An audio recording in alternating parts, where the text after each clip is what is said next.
ఈరోజు పాయకరావుపేట నియోజకవర్గంలో పాయకరావుపేట మండలంలోని పాయకరావుపేట టౌన్లో ఉన్న హై స్కూల్స్ని సడన్గా విజిట్ చేయడం జరిగింది.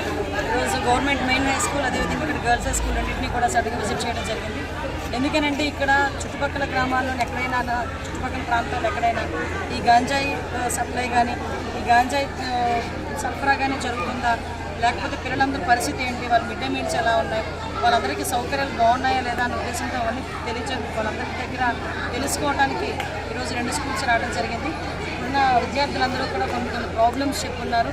వాళ్ళకి అంటే మ్యాక్సిమం కొంత బిల్డింగ్స్ లేవని, అదేవిధంగా ల్యాబ్ లేదని, స్టాఫ్ ప్యాటర్న్ కూడా కొంచెం తక్కువ ఉన్నారని చెప్పడం జరిగింది. అదేవిధంగా మెయిన్ హై స్కూల్లో కూడా ఇక్కడైతే కొంతమంది ఇక్కడ ముఖ్యంగా గర్ల్స్ హై స్కూల్ దగ్గర ఈ చుట్టుపక్కల ప్రాంతాల్లో గంజాయి తీసుకుంటూ కొంతమంది అబ్బాయిలందరూ కూడా ఇబ్బందులు